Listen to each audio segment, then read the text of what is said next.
let me start with the first question. The first question is talking about okay, that there are different projects, they are unique. Do I need different skill sets to manage them? Because you're a madam, I will use an example that you'll be able to understand very well. Okay, Madam Khadija, look at it this way. The skill sets that you need to be able to prepare pounded yam and edikaiko, is it the same skill set you need to be able to prepare noodles? Madam Khadija, what's the answer to that question? Well, I don't know.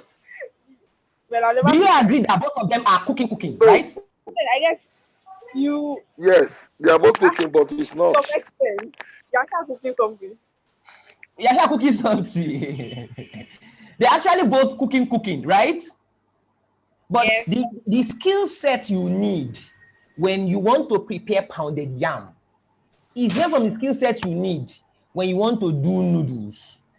It's different from the skill set you need when you want to prepare gari. I mean, gari too is a form of mini cooking now. At least you put gari, you get water, you get plates, a big cup, you put granite, you put this and that. You understand? So for gari, maybe you need mixing skill, right? For pounded yam, what do you need? You need a pounding skill. But is it really pounding? Strategic pounding. Kudos to our Ekiti people. I mean, you need strategic. It's not just pounding. It's not just that kind of stuff. So you need strategic pounding skill. You understand? And then for noodles, something else. Okay, so the point I'm driving at is that, let me go back to what I said earlier. Project management is a potential superpower. You are like the Nigerian army. Or maybe I should use Nigerian army because maybe you don't like them. They don't have so many weapons. Let me use the US army.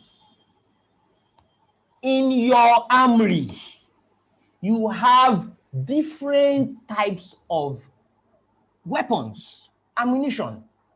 Even when you say bullets, well, I'm not in the military, but at least from the little we know about guns, you know that even bullets, there are different sizes. There is the different size of the bullet that will be in pistol. There is different size of bullet that will be inside that gun that you mount at the back of pickup. You know, and many more stuffs like that. And then when you leave gun, you now go to missile. There are different types of missiles. Then when you now come to vehicles, different kinds of vehicles. The point I'm driving at here is the armory of the US Army has different tools, different techniques, different methodologies, different approaches, different standards, different ways of doing things, different weapons, different ammunition, different types of ammunition. So the kind and the nature and the context and the circumstance of the battle, of the fight they want to go into will determine what they will pick from their armory to go and fight. Okay, some boys are causing problem at Oshodi. Oh yeah, the police, they cannot handle it. Oh yeah, Nigerian army, go and handle it. Of course, you agree with me that for that kind of situation, they probably would not deploy intercontinental ballistic missile. Abi, do you think so? They will fire intercontinental ballistic missile to go and you know, disperse protesters. They probably wouldn't. Neither would they go and bring armored what they call this vehicle that has jaga leg like this.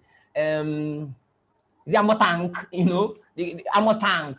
Well, maybe they might even use armor tank, maybe because maybe it's getting violent and all of that. The point I'm driving at is that project management is like a body. It's like a vast ocean with different types of fish coming in different sizes.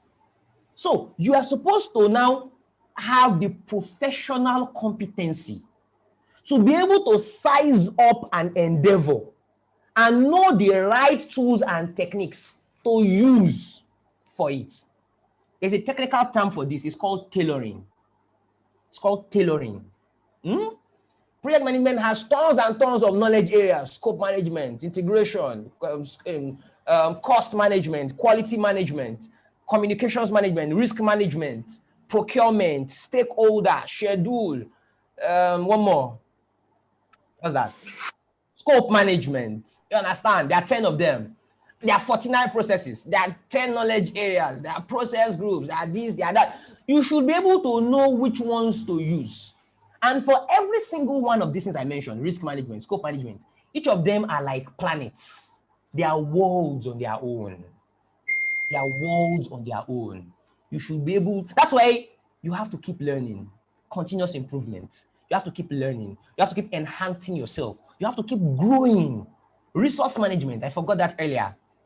Resource management, Yelason, is like, it's like if others are like Earth, Mercury. Resource management is like Jupiter.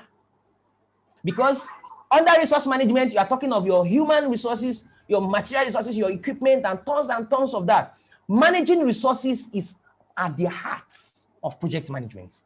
Because you want to ensure you are able to get success being efficient and effective as much as possible. So this now comes in different directions. And then look at the tons and tons and tons of soft skills. Do you understand that leadership alone, leadership has different forms, different brands, different models, different tools, techniques, lots and lots under it. And you are expected to know the right leadership style to use in the right circumstance. Do you understand that there are some countries in the world that if you give them democracy, there will be chaos? What they want to grow is military. If you give them democracy, you are just deceiving yourself. And the interesting thing now, you now have something called situational leadership, in which the same leader must be able to know when to throw one card, when to throw another kind of card, when to throw another kind of card. In the morning, you can use a particular kind of maybe autocratic. You need to stamp your feet now. If you don't, there will be chaos. Now, stamping the feet is what needs to be done. In some other circumstances, maybe just in another 10 minutes time, stamping the feet might not be the best thing to do. You probably need to just sit down and let people do their own way. So all of these things are not, well, maybe some people by virtue of their personality, maybe they might have some of these things naturally, but these are things that could be learned. Of course they could be learned. Of course they could be learned. I'm also learning. I'm on the path of learning. It is part of learning that actually got me to go and join John Maxwell. I joined his team. I paid a lot of money to join his team. And I'm still learning. The John Maxwell library, leadership library, last song is like a mini YouTube. When you just go there, you just be confused. Oh my God, where do I even start? And I keep trying to learn. I'm also on the path.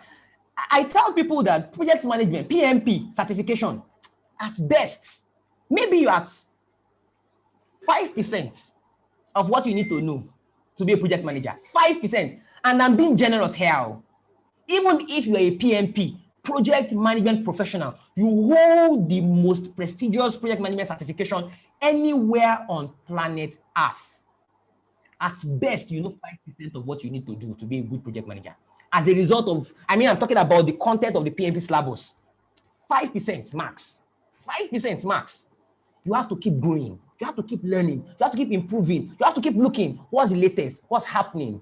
Okay, these soft skills. Look at the soft skills I showed us earlier.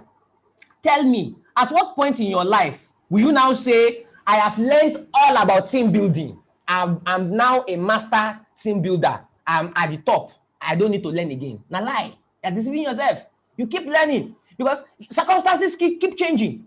New things keep coming up. I need to keep models now, mental models. You need to keep thinking of mental models. Okay, how does this relate to this? Okay, fine, this is good, this is good. What of when this comes together with this? What happens? New circumstances keep coming up, and you need to keep coming up with models of how to actually win. Communication. Even if you are a professor of communication in school, that doesn't mean you're a good communicator. Even if you win the best public speaking in the world, you are not at the peak. It's a process. All of these things are processes. I'm sorry, they are journeys. It's a journey you keep trying to improve on. I think I've over-explained that already.